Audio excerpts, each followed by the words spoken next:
Muy bien. Hermosos los cánticos, ¿eh? Pasamos un tiempo muy hermoso de adoración y esos himnos clásicos que están pegados, ya los que somos de la Guardia Vieja, qué lindo que canten, nos recuerden esos himnos. Quiero que me presten mucha atención lo que voy a compartir con ustedes en esta ocasión. Lo debemos hacer siempre.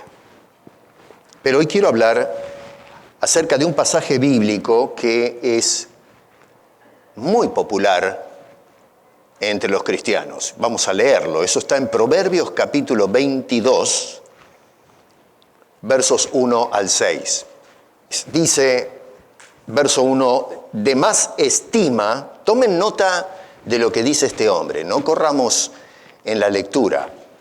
De más estima es el buen nombre que las muchas riquezas, y la buena fama más que la plata y el oro. El rico y el pobre se encuentran, a ambos los hizo Jehová.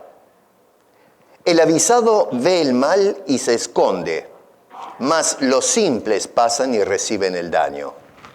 Riquezas, honra y vida son la remuneración del humilde, o mejor dicho, de la humildad y del temor de Jehová. Espinos y lazos hay en el camino del perverso. El que guarda su alma se alejará de ellos. Y escuche, instruye al niño en su camino, y aun cuando fuere viejo, no se apartará de él. Señor, gracias por tu palabra, y te rogamos, como siempre, que por favor, a través del Espíritu Santo que inspiró las Escrituras, ahora la puedas ministrar a nuestros corazones. Te lo pedimos en el nombre de Cristo Jesús. Amén. El verso 6 es un versículo muy, pero muy popular. Es uno de los versos más citados para referirse a la educación de los chicos. En los chicos en la iglesia, en el mundo es otra historia, ¿no? Sin embargo, lo he escuchado citar muchas veces, yo mismo lo he hecho, pero son pocas las veces que miramos este versículo 6 encajado en el contexto. Es decir, no prestamos atención a los primeros versículos, solamente miramos el verso 6. No está mal, ojo, no estoy diciendo que no está mal, pero es muy importante que tratemos de indagar un poquito en el texto. ¿Qué es lo que nos está diciendo este escritor por inspiración y que nos lleva a esa declaración del versículo 6? Porque acá tenemos unas ideas que en lugar de ir en progreso van un poco hacia atrás, van de lo adulto a la niñez. Usualmente diríamos, educa al niño y entonces empezamos a hablar de la edad adulta, pero en este caso se invierte el asunto, es algo que llama la atención. Ante todo, déjenme decirles que investigando un poco este asunto, nos dicen los expertos en pedagogía, los expertos en educación, hacen una distinción entre lo que es en sí la educación y la instrucción. Acá en la traducción nuestra dice instruye, no dice educa. La educación la definen como la actividad destinada a desarrollar la capacidad intelectual, la capacidad moral y también afectiva de una persona de acuerdo a la cultura a la que pertenece y las normas de convivencia de la sociedad a la cual esa persona está insertada.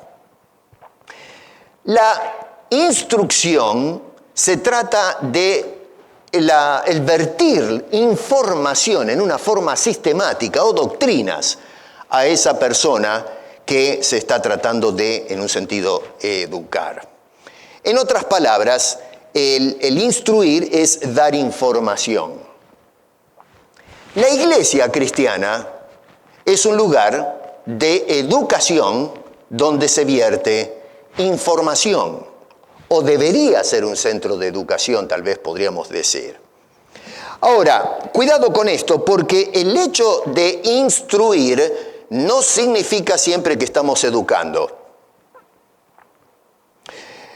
En nuestra Latinoamérica, nosotros, la gran mayoría, si no todos los de acá, somos nacidos en nuestro continente latinoamericano. Tal vez hay algunos que nacieron acá, pero tal vez sus padres fueron latinos. Estamos pasando momentos sociales muy difíciles y especialmente vemos cómo se hace la educación algo que es mediocre. Tenemos instituciones educativas, y ojo, voy a meter a la iglesia también en esto, pero en términos generales, desde un aspecto social, tenemos que se han abierto instituciones educativas, pero que no están instruyendo debidamente, es decir, no se está educando a la población o a los chicos. Y esto a veces incluso llega a niveles universitarios. Hay universitarios que no saben ni por dónde les pega el aire, pero cuelgan el título de la pared. Hoy, estamos hablando. Tal es así que se utilizan las instituciones públicas para más bien adoctrinar con ideas políticas a los niños, para poder entonces ganar sus votos en los comicios cuando llegue el momento, cuando tengan la edad adulta para votar. Esto es una tragedia lo que está sucediendo.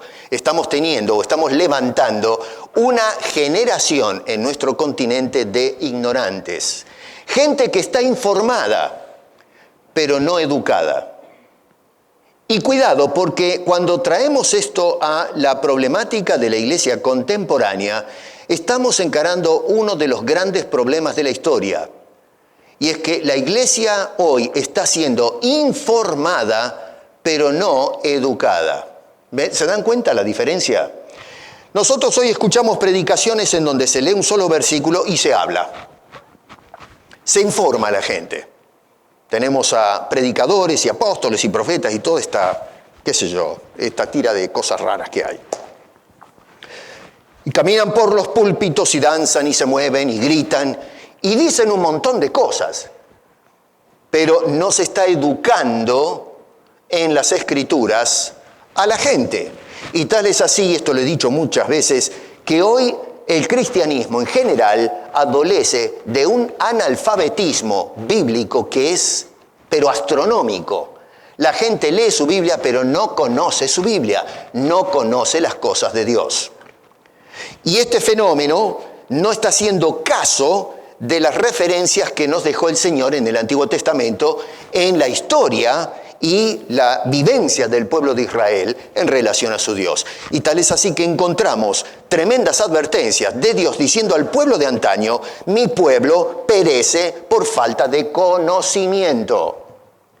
Y en la sociedad contemporánea donde tú y yo estamos viviendo e insertados en los foros evangélicos, el pueblo se está secando por falta de conocimiento. Es gente informada. Se les dice cosas, se les informa de cosas, pero no conocimiento que educa al pueblo cristiano. Hoy tuvimos una tremenda escuela dominical donde se nos introdujo a los atributos o algunos de los atributos incomunicables del Señor que son propios de su identidad, de su naturaleza, la seidad de Dios. Es un Dios que no necesita de nada ni de nadie. Bueno, hoy usted pregunta en las iglesias, ¿qué quiere decir eso? Y no pueden responder. Y la razón es porque no conocen de su Dios.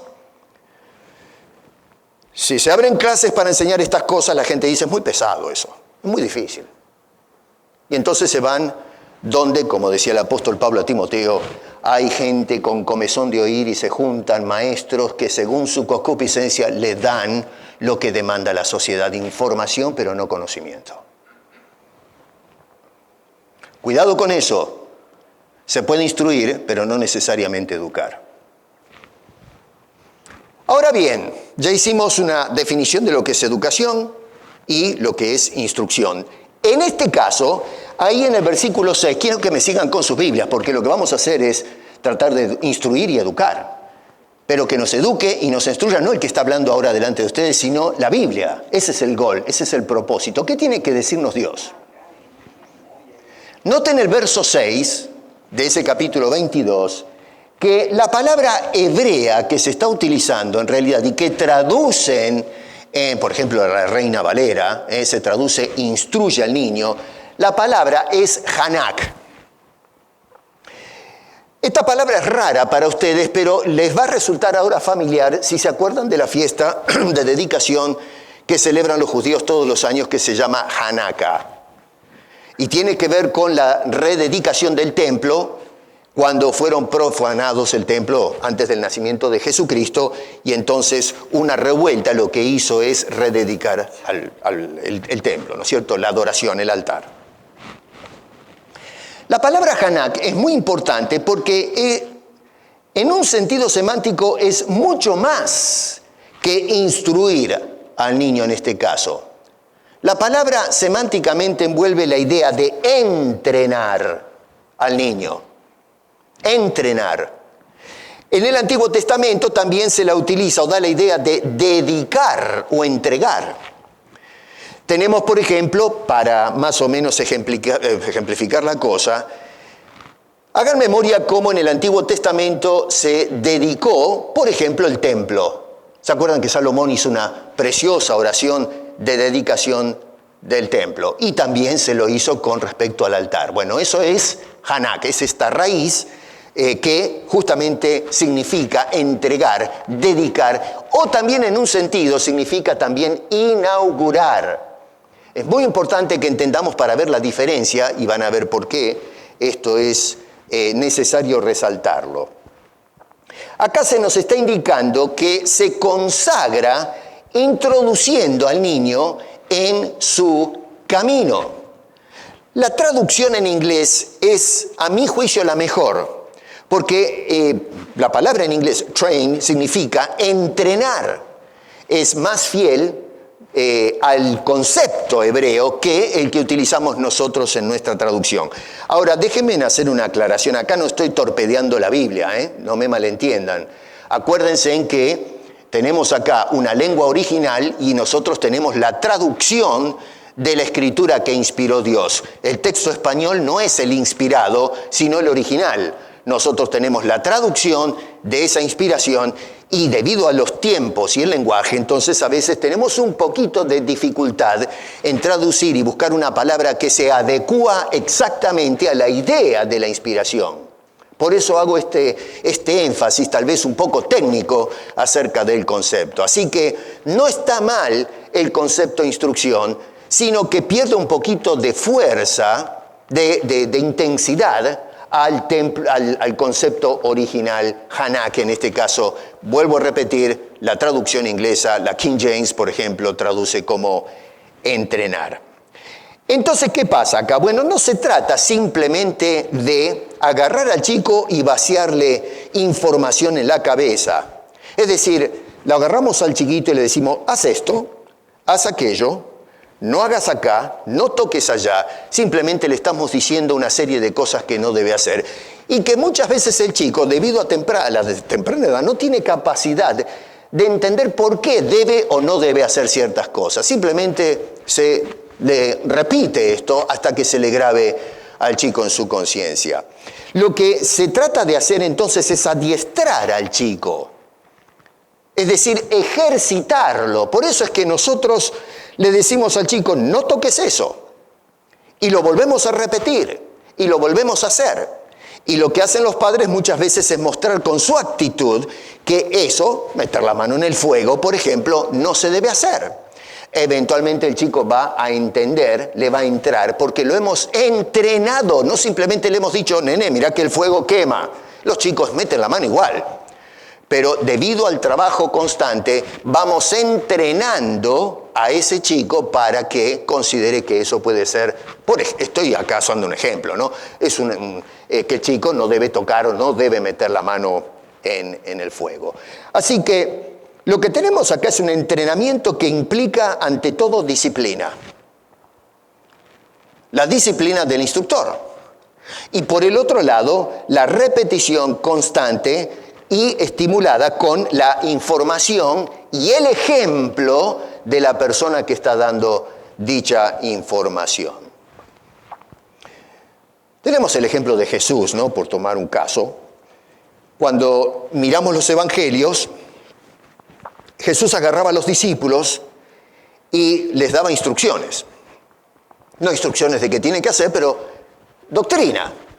¿Qué es lo que tienen que creer y por qué, de dónde vienen esas cosas? Y a medida que va dando instrucción, los va educando.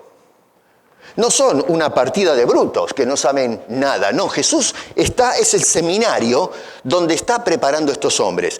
Pero no solamente está instruyendo para educar, sino que al mismo tiempo está dando el ejemplo con sus acciones. Jesús les decía, sean mansos y humildes, pero dicen, véanme a mí, imítenme a mí. Y entonces Jesús, como instructor, lo que hacía era mostrar mediante la repetición oral y con el ejemplo las cosas que estos hombres tenían que considerar. Así que lo que tenemos en Jesucristo no es solamente alguien que da información, sino que va con nosotros como instructor para darnos el ejemplo de cómo se vive la vida cristiana. ¿Estamos claros en eso?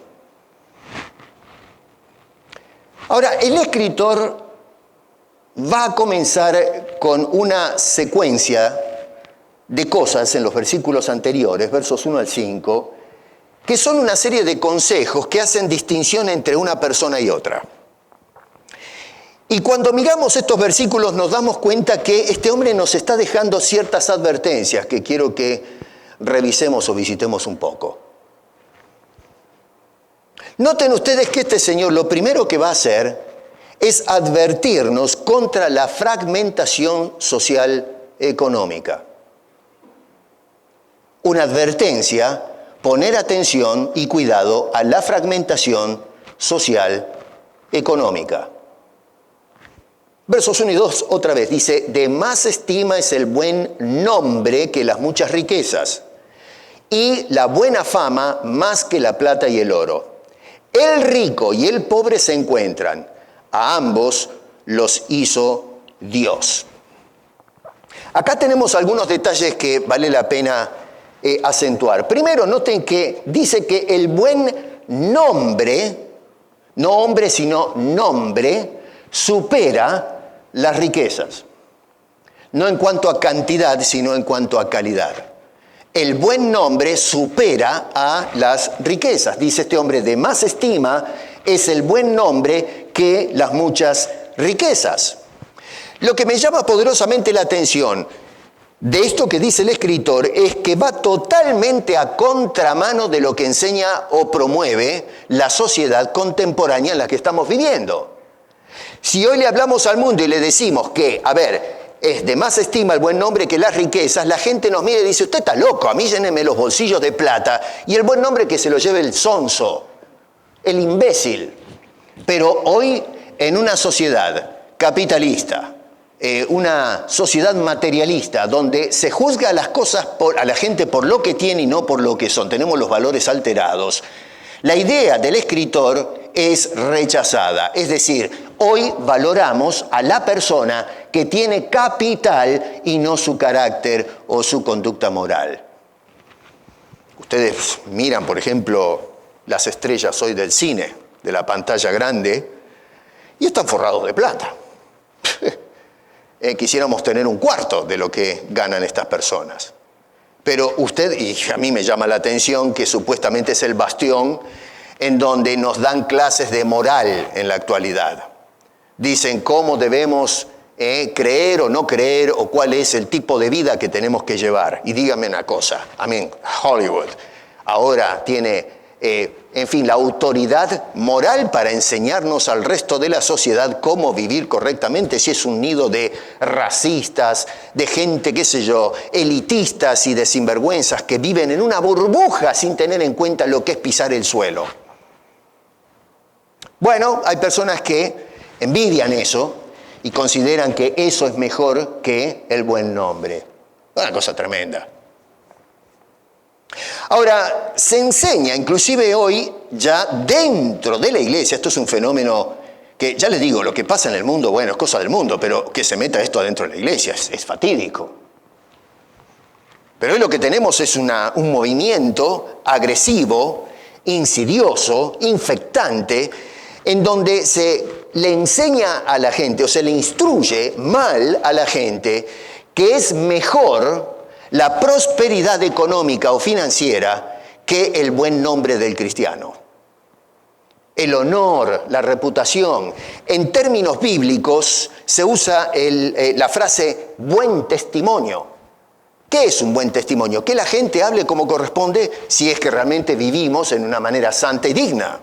Eso es buen testimonio, ese es el honor. Le damos honor a Dios a través de cómo nos conducimos. La gente da honor o fe de que estamos viviendo como corresponde. Así que a eso me refiero con el honor.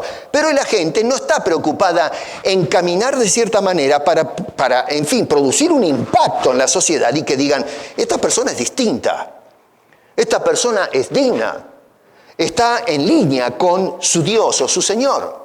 Aunque yo no esté de acuerdo con su religión, no creo en su Dios, pero por lo menos es consecuente. Lo que esta persona dice creer, lo vive, lo respira, en fin, lo practica todo el tiempo. Entonces dan buen testimonio de la persona. Hoy nos enseñan, preocúpate en tu bienestar económico. Pero ¿y qué de tu buen testimonio? No importa. Y es por eso que tenemos pastores adúlteros, ladrones, estafadores, cristianos que mienten, estafan y hacen una cantidad de líos. Porque no nos interesa, como dice aquí el escritor, el buen nombre, sino la platita.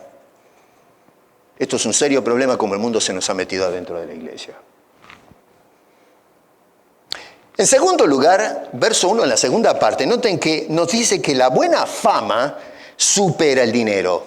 No solamente el nombre lo supera, pero ojo, miremos bien lo que dice la frase, la buena fama, no la fama.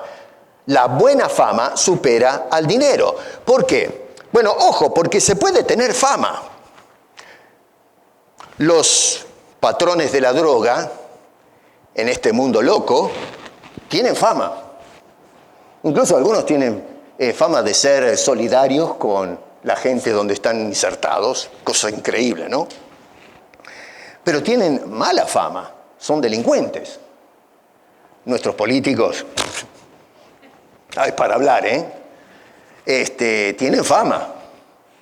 A ver, búsqueme un político que realmente uno pueda decir, a este le podemos otorgar o adjudicar buena fama. Siempre aparecen los chanchullos que hacen en el mundo de la política. Y el comercio, la industria, la explotación laboral, las injusticias, ahora con todo este asunto del COVID y en fin, que tienen que cortar horas de trabajo, las personas que, una empresa, una oficina o fábrica que antes tenía 3, 4 empleados para hacer una tarea, ahora echan 3 y al pobre tipo o mujer que queda, a ese le tiran la carga de los 4 empleados y si no está de acuerdo lo echan a patadas y se buscan a otro, a un esclavo laboral. La gente que maneja esa empresa les importa un pepino si la persona está sufriendo o se está gastando, no les interesa. Mala fama. La gente puede crecer, ser criados y crecer con una mala fama. En este caso, ojo, este hombre nos está hablando de tener un buen nombre, de tener una buena fama. Y esa buena fama supera al dinero. Ahora, cuidado con esto, ¿no? Porque hay personas que tienen dinero y tienen buena fama. Personas que a lo mejor son filantropistas, que ayudan al prójimo. Hemos tenido personas así. En la Biblia tenemos personas con plata que tuvieron buena reputación, buen testimonio. El caso de Abraham, por ejemplo, que estaba forrado en plata. David, Salomón, miren si tiraba plata Salomón. Aunque después Salomón patinó, ¿no? A sus años empezó a hacer lío este hombre. Pero bueno, al principio andaba bien. Tenemos, qué sé yo, a Filemón en el Nuevo Testamento, un hombre que tenía empleados, personas que estaban bien económicamente y tenían una buena reputación. Los hermanos hablaban bien de estas personas. Acá quiero que tengan mucho cuidado porque hay ciertas corrientes ideológicas populistas que demonizan injustamente a las personas que tienen dinero. Yo no tengo, pero hay gente que tiene mucha plata.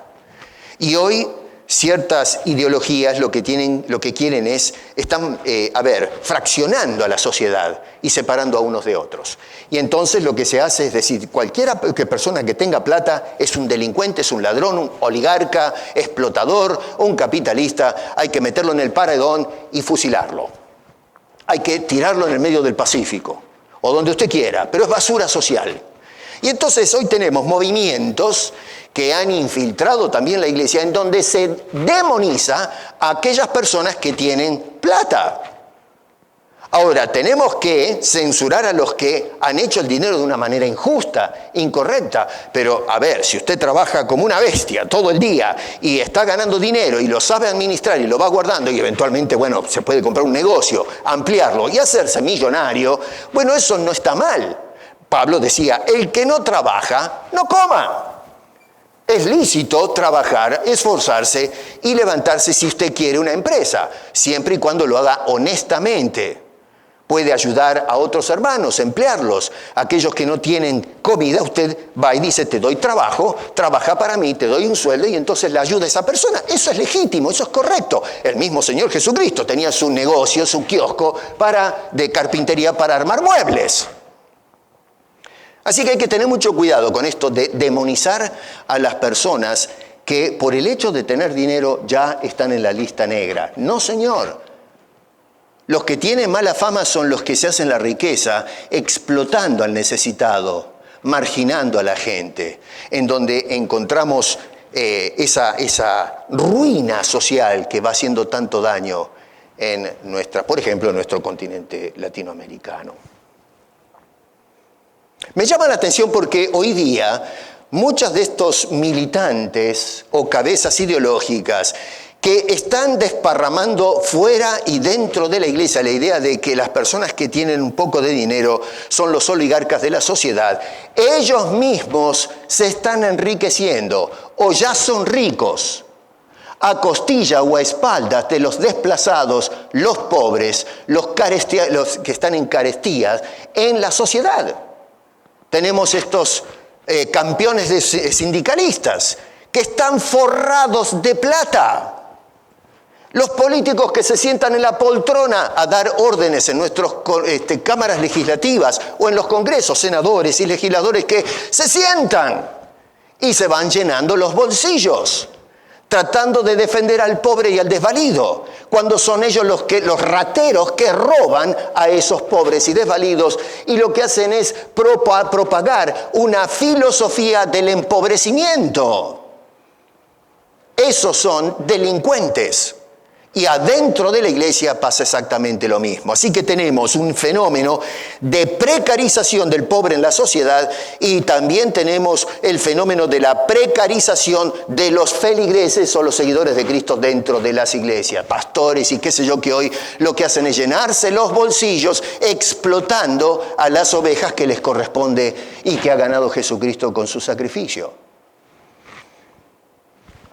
Acá lo que encontramos entonces es que la buena fama, el buen testimonio, supera el tener el capital en los bolsillos. Pero repito, no quiere decir que al que tiene dinero le tenemos que tirar un adoquín diciendo, este es un demonio. No, puede ser que sea un demonio, un sinvergüenza. Pero tenemos ejemplos bíblicos de personas que han trabajado, tienen algo, y bueno, está bien eso. La tercera cosa es que la división social en términos económicos es ilusoria. Verso 2 dice, el rico y el pobre se encuentran, a ambos los hizo Jehová. A ver, noten qué interesante porque dice que las dos facciones sociales se encuentran. Es decir, hay una interrelación entre el rico y el pobre, aunque el rico a veces desprecia o desplaza al pobre. Usted se va a Monte Carlos y se va a un hotel de 5 estrellas. Y entonces la persona que va, decíamos con mi señora, qué lindo sería Monte Carlo, pero ni por casualidad podemos soñar ir a Monte Carlo, porque eso no es para nosotros. Además que nos miran la pinta y dice, ¿y este qué está haciendo acá? ¿No? Poligrillo, este no es de nuestro grupo. La ropa que uno lleva y cosas por el estilo. No me interesa eso, ¿no? Pero usted cuando va a Monte Carlo, si es que va alguno de ustedes a Monte Carlo, no sé, ¿Qué pasa? Que el rico, el bacán, el potentado, llega y inmediatamente le abren la puerta de la Ferrari o el Porsche, qué sé yo, qué auto, la Bugatti. Y entonces está el señor que agarra la llave. No es rico, se está ganando el pan trabajando. Entonces el tipo le tira la llave, el señor se sube al auto y lo estaciona. Cuando va a entrar está el señor, el conserje que está... No el conserje, el señor que abre la puerta. Ya dudo entiende lo que hablo porque trabajo en hotelería. Entonces, ¿qué? Tenemos el portero, se le llama. Bienvenidos al hotel fulano, qué sé yo. Y entonces le abre la puerta y pase. Y estos dos ricachones, los ricos, van adentro. Entran al lobby, se van a la mesa de recepción. Entonces está el señor que los atiende, está el botones que lleva la valija, y después entran al cuarto y tienen la heladera adentro, si es que tienen en Monte Carlo heladeras privadas, qué sé yo. Y entonces le metieron las botellitas adentro con las bebidas. Tenemos el servicio que tiende las camas, que limpia el cuarto, que le limpian las toallas. El rico piensa que vive en una burbuja, cuando en realidad depende de toda una maquinaria de gente que no tienen ese nivel, pero está interrelacionándose constantemente con esa gente. Los dos están conviviendo. Entonces nos damos cuenta que esa división de clases que hacemos es una ilusión. Siempre estamos, aunque queremos separarnos del otro, sin embargo, estamos constantemente interactuando. Y fíjense qué interesante, porque nos dice, por ejemplo, que a fin de cuentas, el rico que se divide del pobre, y el pobre que a lo mejor anhela querer ser rico para juntarse con esa gente, dice, a fin de cuentas, los dos fueron creados por Dios.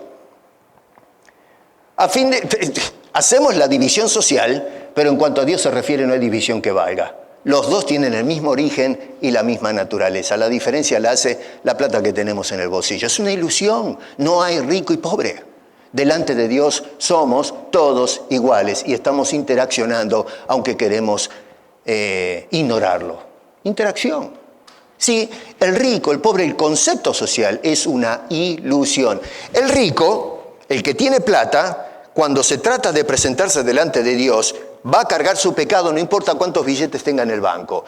Y eventualmente va a estar delante del juez y no va a poder poner un cheque o un centavo o dólar o lo que sea para comprar el perdón o la salvación. Se va de cabeza al infierno por más que tenga trillones de dólares en el banco. Hoy estamos elogiando, nos quedamos que se nos cae la baba cuando escuchamos fulano de tal, el trillonario, ya no se habla de billonario, cosa de locos, el trillonario, el hombre más rico del mundo. Y yo a veces los miro trajeado y que yo digo, pero este pobre infeliz se cree que porque tiene toda esa plata ya está salvado y este tipo se va al infierno.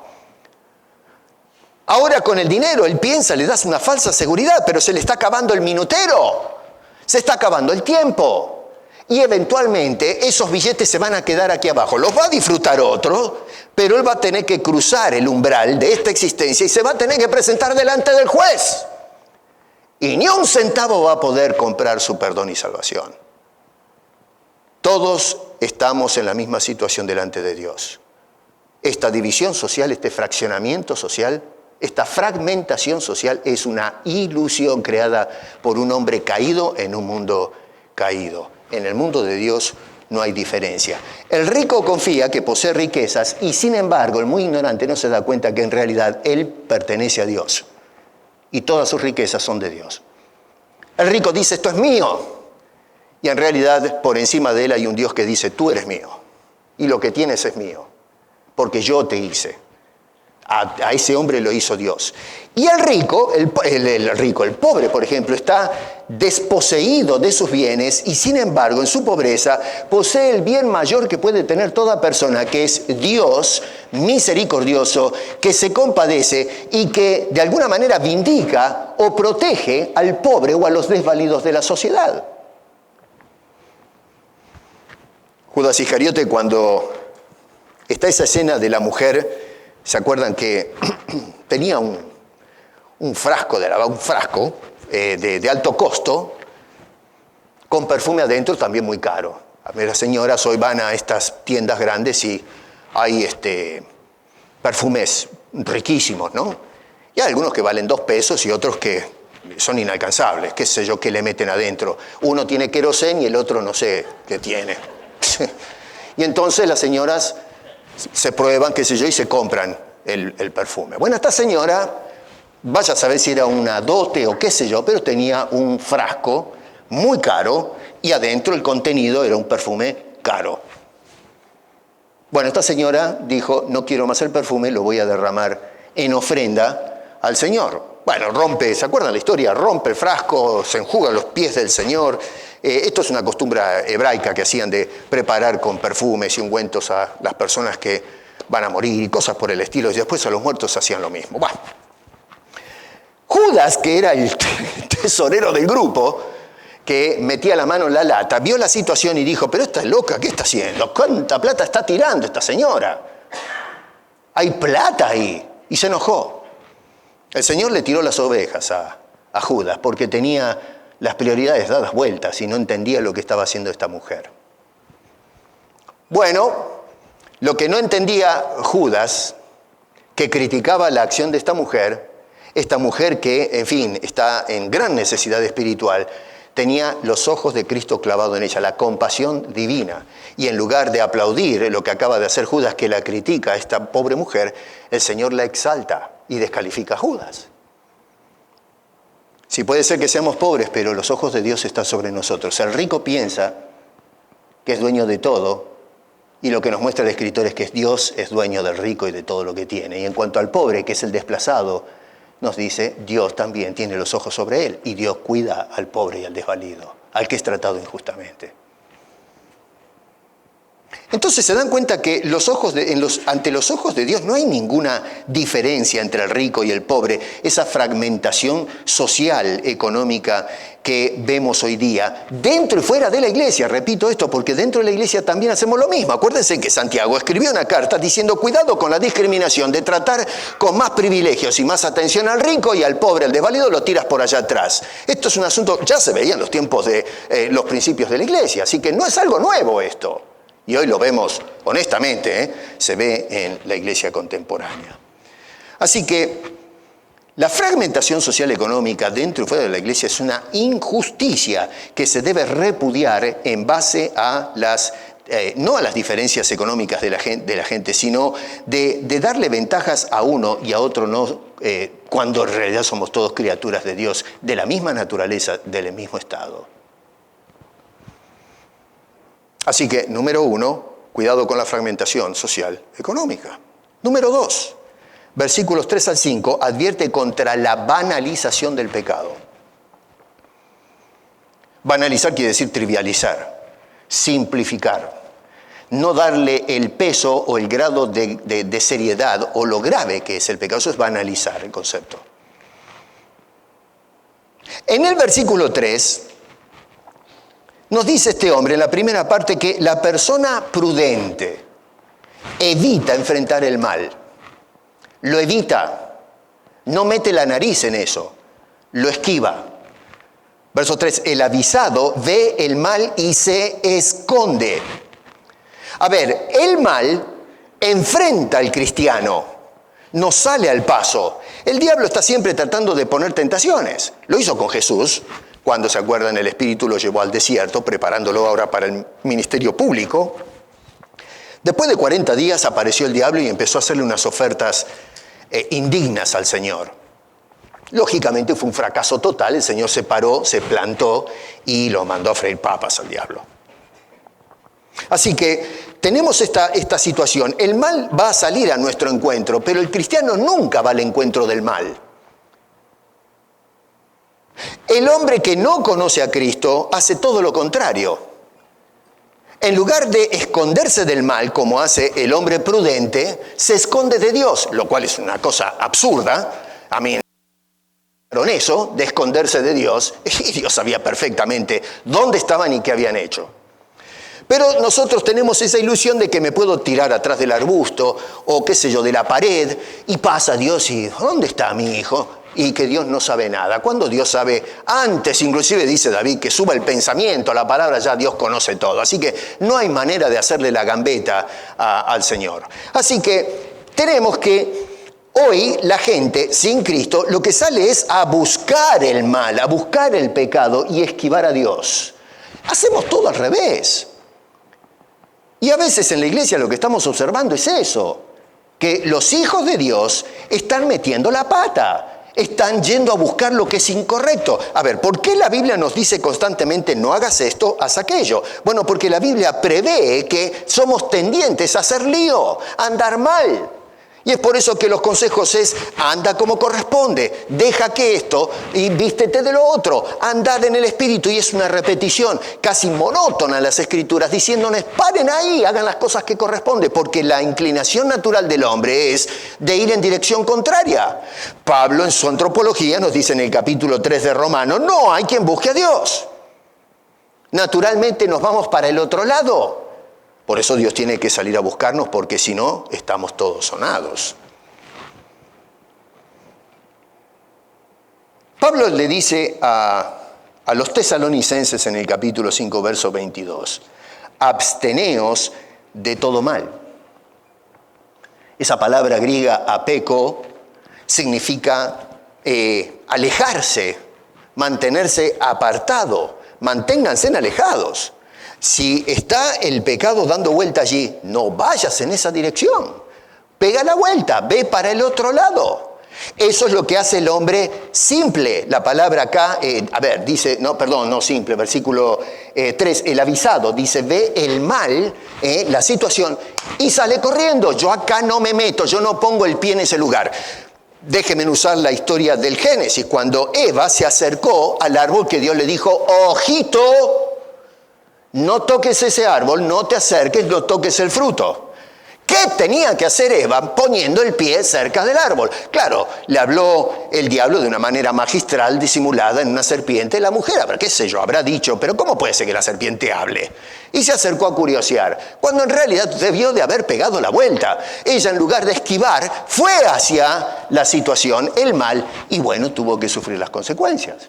Nosotros hacemos lo mismo. La táctica del diablo no ha cambiado. Él nos presenta el mal y entonces vamos como chorlitos y mordemos el anzuelo y nos tragamos el plomo, el hilo y todo lo que viene después. Nos dice en la segunda parte que la persona necia no se esconde como el prudente y por ende recibe el daño. Verso 13 en la segunda parte dice, mas los simples pasan y reciben el daño. Uno se esconde, el otro pasa. La palabra acá, o la frase simples, en hebreo, significa el necio. El necio. Es un sinónimo de la palabra naval también hebrea, que significa necio. Es la misma cosa, ¿no es cierto? Esta es otra palabrita. Y lo que está diciendo el escritor es que ese necio, que es una persona simple, que no discierne, termina sufriendo las consecuencias de su propia imprudencia. Nadie lo empujó al mal, se metió solo. A ver, vamos a decir que Adán se comió la fruta porque entre el diablo y Eva le metieron una espada en el pescuezo y le dijeron, si no te comes la fruta te volamos la cabeza.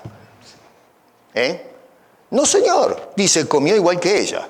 ¿Qué quiere decir igual que ella? Bueno, con la misma inclinación que tuvo Eva de meter la nariz donde no corresponde y querer tener lo que Dios no le había adjudicado por creación. Dios le dio una posición, una función, una naturaleza. La mujer dijo, podemos ser como Dios, entonces dejemos todo eso de lado y vamos para adelante. Y metió la pata, hizo un lío bárbaro. Y Adán dice, pecó igual que ella. Así que algo he escuchado en forma tal vez un poco comicista, ¿no? Algunos que dicen, cuando vayamos al cielo vamos a agarrar a esa Eva, la vamos a correr por todos lados, porque por culpa de ella, miren dónde nos metieron los hombres. No, mi querido, no, de ninguna manera. Nosotros pecamos igual que ella con toda la intención. No somos inocentes. Entonces, es ilusorio que yendo en busca del pecado o el mal, pensemos que vamos a salir ilesos. Cuando vamos y coqueteamos con el mal, vamos a tragarnos las consecuencias, la hiel amarga del pecado. Santiago, hablando de los deseos y las concupiscencias del pecado, nos dice, por ejemplo, en el capítulo 1, verso 19, entonces, la concupiscencia, esta palabra ya no la usamos más, usamos deseos desordenados e incorrectos para, contemporizar un poco, ¿no? Nos dice que entonces la concupiscencia, después que ha concebido, sale o da resultado algo. Dice, da luz el pecado. ¿Y qué hacemos con eso? Bueno, dice, y el pecado, habiendo sido consumado o habiéndose ejecutado, dice, da a luz la muerte. Santiago es claro, dice, metes la nariz en el mal, vas a tener que morder el polvo, te tragas la bala. Y acá en el texto, en el versículo 5, dice, espinos y lazos hay en el camino del perverso. Si ustedes saltan después en casa, se toman el tiempo para correr un poquito, del verso 7 en adelante, lo que va a hacer ahora el escritor es enlistar una serie de situaciones en que la gente, los potentados, la gente de plata, el rico, lo que hace es hacer agravio de los pobres. Y entonces en el verso 12 puede resumir la idea a dónde nos quiere llevar y dice, esto estoy haciendo una síntesis para no tocar todos esos versos, dice, los ojos de Jehová velan por la ciencia, mas él trastorna las cosas de los prevaricadores. Es decir, el rico que prevarica contra Dios y la gente menesterosa, Dios lo tiene ahí en la mira. En síntesis, el escritor pone en contraste en estos 5 versículos, por un lado el rico y por el otro lado el pobre, versos 1 y 2. ¿Lo vieron eso? Llama poderosamente la atención. ¿Por qué este desarrollo? En los versos 3 y 4 pone en contraste al prudente con el necio. Y después en el verso 5 tenemos al humilde y al perverso. Y ahora pasa al verso 6, donde introduce a 2 protagonistas, el que instruye y el instruido. Y ahí es donde encaja el verso 6. Ahora podemos analizar un poco la importancia de lo que está diciendo este escritor en el verso 6. Por eso es que hice este desarrollo, para que entendamos bien el contexto. ¿A dónde nos quiere llevar con esa frase que tanto se utiliza en la iglesia? Instruye al niño en su camino y aunque fuere viejo no se aparta de él. Pero bueno, el contexto nos va llevando en esa dirección para profundizar en esto. Para que un chico llegue a ser el tipo de persona aprobada que se describe en los versos 1 al 5, no el desaprobado, el que hace lío, es necesario el entrenamiento previo, prematuro, temprano, antes de tiempo, antes de llegar a ser los adultos que mencionan los versículos 1 al 5. Por eso es importante mirar esos versos. Tenemos a un rico y tenemos a un pobre. Los dos están acá en un delineamiento, pero ¿cómo hacemos para que la persona sea como el pobre, de buena fama, humilde, en fin, una persona que tiene discernimiento, no mete la pata, no se mete en lío? Bueno, hay que instruirlo, hay que entrenarlo. No llega solo, no sale así nomás. Por eso dice, instruye, prepara, entrena a ese chico antes de que sea un adulto. Necesitamos el entrenamiento constante para hacer de esa persona, ese adulto potencial, una persona preparada para poder entonces entrar a la vida y andar de una manera firme. Hay que preparar a ese niño. Ahora, resulta que para poder entrenar a ese niño, y acá es donde entramos nosotros, porque ahora estamos mirando al chico y entonces dirigimos la atención al chico. Pero ¿se dio cuenta usted que en realidad el escritor no está hablando de los chicos? Está hablando de los que instruyen. Usamos este versículo y decimos, instruye al niño, y lo que miramos son los chicos. No, señor, no, estás haciendo mal la exégesis. El escritor no está hablando de los chicos. Los chicos acá son incidentales, pero está hablándonos a nosotros los adultos. Y acá es donde tenemos que ponerle el dedo al asunto y despertar del sueño. En primer lugar, lo que sacamos de conclusión de ese verso es que el entrenador, si tomamos el sentido semántico de la palabra hebrea hanak, es entrenar. Bueno, el entrenador tiene o debe entrenarse primero. Es una cosa inconcebible que alguien quiera entrenar a otro si no se ha entrenado primero para ser un entrenador. Miren, no sé acá si alguno practicó boxeo alguna vez, yo no. Yo practicaba el kung fu, que estas pavadas que yo no sé ni para qué gasté el tiempo cuando era jovencito, ¿no? Pegar la bolsa, patadas al aire, qué sé yo, la verdad que estaba más loco que una cabra. Pero bueno, supongamos lo del boxeador, ¿no? Alguno que practica acá ¿cómo se le llama ahora? el boxeo Thai y todas estas cosas que están ahora de moda. Y usted se va a un gimnasio donde enseñan boxeo y agarra a un muchacho y le quiere enseñar a boxear para que vaya a pelear a un ring. Usted sabe cómo pararse. El otro día fui a hacer ejercicio y había unos muchachos. Hay una bolsa enorme colgada en el medio del aparato. Hay 2 bolsas en el medio del gimnasio ese. Y me llamó la atención porque se pararon ahí unos muchachos asiáticos unos se filmaban con el celular, porque se filma todo. Y entonces había uno que lo filmaba y el otro que quería mostrar a los amigos, qué sé yo, para ponerlo en el TikTok o el Facebook, qué sé yo, para que se filman, ¿no? Y ahí está el tipo pegando y yo lo miraba y digo, pero este no tiene la menor idea ni cómo cerrar el puño, es un papas fritas. En el medio del gimnasio se hacía el que era un fenómeno, saltaba para acá, yo lo miraba, es un payaso. Y digo, ¿le quiere enseñar con el video a los demás? Miren, muchachos, les voy a mostrar, así se boxea. Súbanlo al ring, pobrecito, se come una paliza, se come el guante, los dedos, la muñeca, se come todo. ¿Cómo va a enseñar a alguien, a otro, instruirlo si no sabe lo que está haciendo? ¿Cómo puedo yo, por ejemplo, ir a una guardia hospitalaria a enseñarle a los que acaban de salir de la universidad y están haciendo la internación, los primeros años de práctica, cuando ni siquiera soy enfermero, mi querido, no sé ni coser un botón? Y le voy a enseñar a una persona a atender a los enfermos. Hay que entrenarse primero para poder entrenar a otro. Cuando se trata de la iglesia es igual. Tenemos predicadores y maestros hoy que no han sido entrenados, pero se suben y quieren entrenar a otros. Tenemos apóstoles, profetas y charlatanes que no saben exponer porque no fueron entrenados. Pero queremos ser maestros y queremos entrenar a otros. ¿Cómo vamos a entrenar si no tengo la disposición de ser preparado o entrenado? Primero, este es uno de los graves y terribles errores y problemas sistémicos que hay dentro de la iglesia contemporánea. Tenemos una partida de burros ignorantes que no fueron entrenados, pero sí quieren tener la autoridad para entrenar a otros. Te invito a que seas maestro, que seas su predicador. Me encantaría ver que todos se levanten, pero primero, entrénate, porque hay necesidad de entrenadores, pero hay que entrenarse primero. No puedes instruir al niño si tú no estás entrenado para hacer el trabajo de preparación previa y que le ayudes a ese chico a llegar a ser el adulto ideal que Dios espera de todas las personas. En segundo lugar, el entrenador debe conocer cuál es el camino correcto a seguir. Instruye o entrena al niño en su camino. ¿Y cuál es el camino? A ver, y pongamos el GPS, qué sé yo. ¿Cuál es el camino? ¿Para dónde vamos? ¿Qué es lo que hay que creer?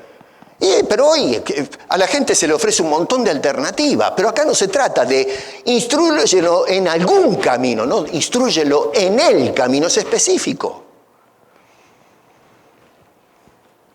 Noten que se debe instruir al chico en la senda por la cual debe marchar, transitar a salvo, una vida productiva, una vida donde tiene futuro. El Señor Jesucristo decía cuando predicaba que es amplio o espacioso el camino que lleva a la perdición y angosto el que lleva a la vida eterna. Está hablando en los términos de la época, ¿no? Los caminos, Roma era una potencia en ese entonces y para mover todo el material bélico que era en aquel momento la alta tecnología de avanzada, comparado al resto de las naciones, especialmente los bárbaros, empezaron a asfaltar, adoquinaban las rutas. Y claro, hacían caminos anchos porque tenían que mover todo el ejército, las falanges, los carros, las catapultas, qué sé yo, movían un montón de pertrechos, ¿no? Donde iban a dormir, se iban a veces por años. Entonces tenían que transitar. Los comerciantes aprovecharon eso y fue un momento de prosperidad tremenda. Esto se le conoce como la Pax Romana en los tiempos de Augusto, donde explotó esta infraestructura. Jesús usa esa situación justamente para hablarnos de que el mundo ofrece un camino amplio y asfaltado, pero que lleva a la perdición. Pero el camino angosto es un camino de sacrificio, pero es un camino seguro. Si contemporizamos lo que decía Jesús, hoy podemos compararlo con una avenida como la 401, la 400 acá, y la vereda de una calle. la acera. Si usted camina por la acera y bueno, en fin, qué sé yo, a veces están las baldosas flojas, a veces hay andamios porque están arreglando algún edificio y hay que hacer gambetas para poder pasar los caños y los tablones y las cosas. Gente que viene de frente, un perro que da susto y uno dice paso o no paso, el gato negro que pasa adelante y la gente se asusta y no quiere dar un paso para adelante, es superstición. Pero usted va por la vereda y empieza en la esquina y termina a 100 metros en la otra esquina. Es angosto, tiene sus complicaciones. La vereda, haga la prueba de hacer lo mismo, de ir de una esquina a la otra, por la 401. No llega ni a 10 metros. Lo hace en bolsa. El tráfico lo aplasta, lo tira por el aire. Claro, la gente en el mundo dice, bueno, pero a ver, la 401 está asfaltada, es amplia, acá no nos tocamos, tenemos distancia ahora con el tema del COVID y las infecciones, el tipo está allá, yo estoy acá y el otro está, qué sé yo, a 5 metros más allá, así que podemos caminar todos. Sí, camina todo, pero no llegas a la esquina, te pasan por arriba, es un camino ancho, cómodo, pero te lleva al desastre. Pero alguien puede pararse y decir, pero mira, este es un camino asfaltado, mira qué bonita que está la autopista, ve por acá. Sí, hay gente que agarra y dice, bueno, sí tienes razón. Y en lugar de mirar el tráfico que viene atrás, van caminando hasta que vuela por los aires.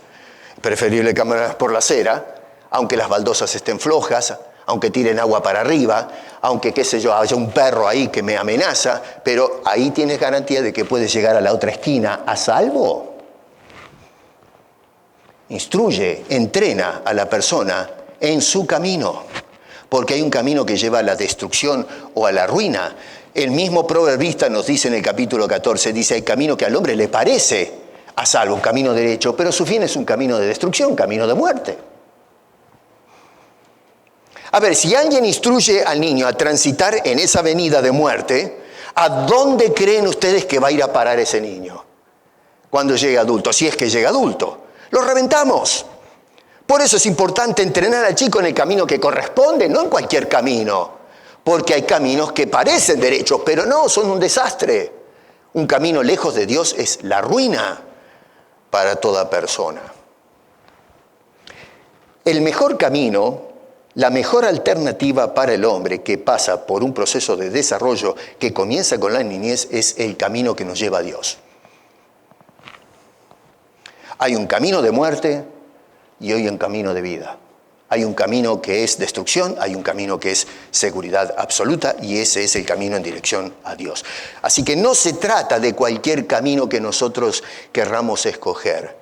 No todos los caminos nos llevan a Dios. Hay un solo camino que nos lleva a Dios y es la persona del Señor Jesucristo. Jesús mismo dijo, yo soy el camino. Nadie viene a Dios el Padre si no es por mí. Es un camino de sacrificio, es un camino difícil, pero es un camino seguro, de perdón, de salvación, de vida eterna. Es el mejor camino, el camino que lleva a Dios. Agarra ese camino y lleva a tus hijos por ese camino. Número 3, tenemos que entrenar desde temprano. Instruye al niño, no dice instruye al adolescente o al adulto joven, que sí, obviamente tienen que instruirse, pero el asunto es no pierdas el tiempo. Instruye al niño ahora, antes que llegue a ser un adolescente y un adulto. Yo he escuchado muchísimas veces, en mis años de ministerio y antes también, a personas que me han dicho, mire, ¿sabe qué? Yo voy a respetar las decisiones de mis hijos.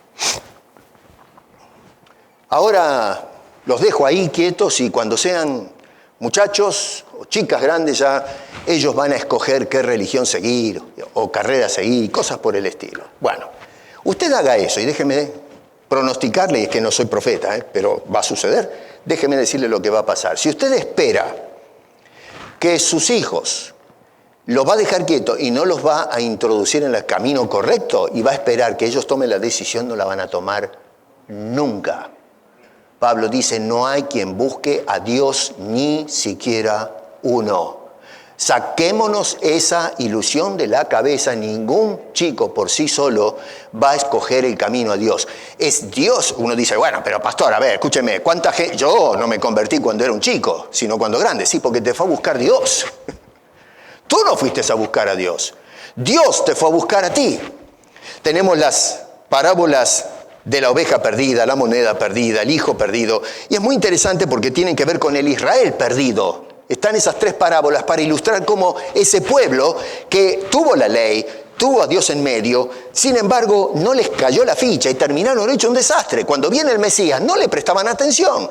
Y Jesús lo que está diciendo es, la oveja, aunque tenga un montón de gente que el remanente está ahí en el corral, siempre está la oveja, esa testaruda que se manda a mudar. Y no espera, el Señor no le grita y le chifla a la oveja para que venga. Dice que deja a las 99 y se va a buscar a la oveja, porque sola no viene. Lo que está enseñando es Israel viene porque el Señor vino para salvar lo que se había perdido. Y lo mismo hace con nosotros. Si nosotros no somos encontrados por el Señor, nadie busca a Dios. Sácate la idea de la cabeza que si tú desprecias los años de instrucción, ese chico o esa nena no va a buscar a Dios a menos que Dios vaya a buscar a esa persona. Por eso dice, instruye, entrena desde temprano. Hay gente que no le entra esto en la cabeza y dice, no, cuando el chico sea grande, él tomará sus propias decisiones. Y después han venido a mi escritorio y dicen, pastor, no sé qué hacer. Sí, claro, porque no hiciste lo que debías, como nos dicen las escrituras. Y ahora tienes un lío, hay una papa caliente en las manos.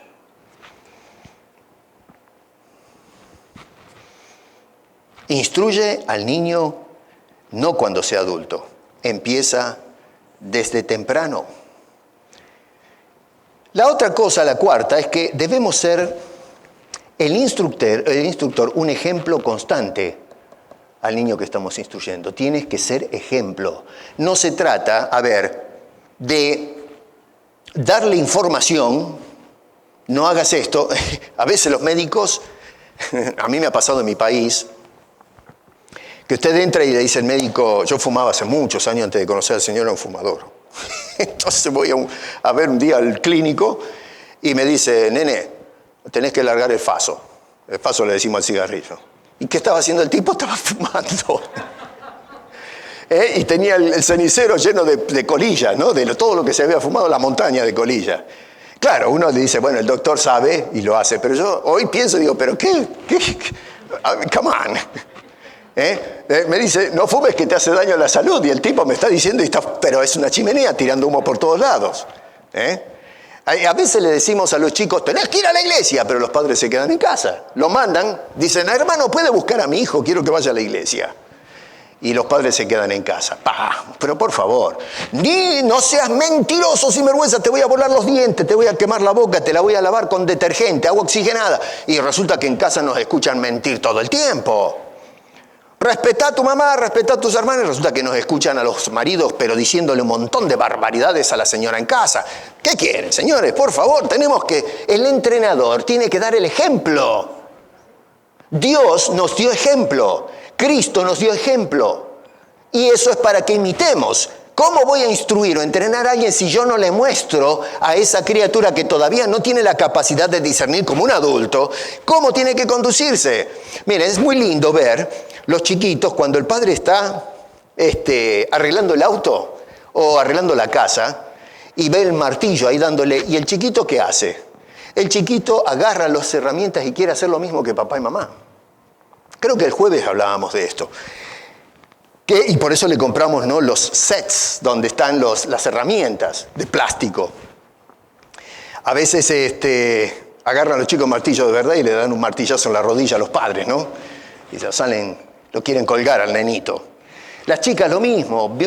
Usted le compra a la nena los platitos de café y de cocina y no tienen noción de qué es eso. Lo que ve es una cosa de plástico. Ni siquiera saben que es plástico. Simplemente en forma sensorial tocan algo que para ellos no tiene sentido. Pero cuando lavar los platos, servir la comida, hacer el café y todo eso, entonces la nena que tiene esas cosas dice, bueno, no sé cómo se llama esto, pero ya veo que por el ejemplo que me da mamá, esto es para servir algo en la tacita, y entonces invita a papá, lo sienta en la silla y hacemos la historia que ya la conocen. Yo tuve 3 hijas, así que miren si me la conozco la historia. Ejemplo. El entrenador está y se mueve con el entrenado, no lo hace a la distancia o en el mundo de la incógnita. Si no estás presente, no estás entrenando ni medio, estás dando información nada más. En definitiva, hermano querido, para ir más o menos cerrando, este verso 6 está adherido a una serie de ideas que las podemos sintetizar más o menos así. Por un lado tenemos en los versos 1 y 2 la condición humana. Todos somos criaturas de Dios. Versos 3 y 4 tenemos las consecuencias de nuestras acciones y nuestras decisiones. Tenemos el daño o remuneración según las decisiones que tomamos. Número 3, verso 5, tenemos la importancia de ser prudentes. Tenemos el que guarda su alma y tenemos el que descuida su alma pecando. Y luego tenemos ahí en el verso 6 la importancia de la preparación previa en la vida para ser el hombre correcto que se describe en los primeros 5 versículos. Instrucción a la que llegará a ser el hombre. Así como nosotros, padres, la iglesia como organización y también la sociedad en lo que tiene que ver con la educación pública, tenemos la enorme responsabilidad de educar, de instruir o dar información y de entrenar a los chicos que Dios pone a nuestro cuidado. Y es interesante porque Dios hace exactamente lo mismo con nosotros, niños en Cristo. Dios a través de su santa palabra nos está educando, nos está instruyendo y nos está entrenando para llegar a ser el hombre que glorifica a Dios, el hombre que Dios quiere. Por eso tenemos que someternos a esa educación, esa instrucción y ese entrenamiento a través del estudio concienzudo y responsable de la bendita palabra de Dios para ser el hombre que Dios quiere de cada uno de nosotros. Digo hombre en términos antropológicos o genéricos, es decir, hombres y mujeres. David decía en su oración, Salmo 25, muéstrame, oh Jehová, tus caminos, enséñame tus sendas. Encamíname en tu verdad y enséñame, porque tú eres el Dios de mi salvación, en ti he esperado todo el día. Salmo 86 dice, enséñame, oh Jehová, tu camino, caminaré yo en tu verdad, afirma mi corazón para que tema tu nombre. Salmo 119 dice, enséñame, oh Jehová, el camino de tus estatutos y los guardaré hasta el fin. Lo mismo que dice el escritor, instruye al niño y aunque fuere viejo, aunque llegue al fin, no se apartará de él. Y ese era el deseo de David. Hermano, tenemos una responsabilidad imperante de entrenar a nuestros hijos en casa, en la iglesia, en la sociedad.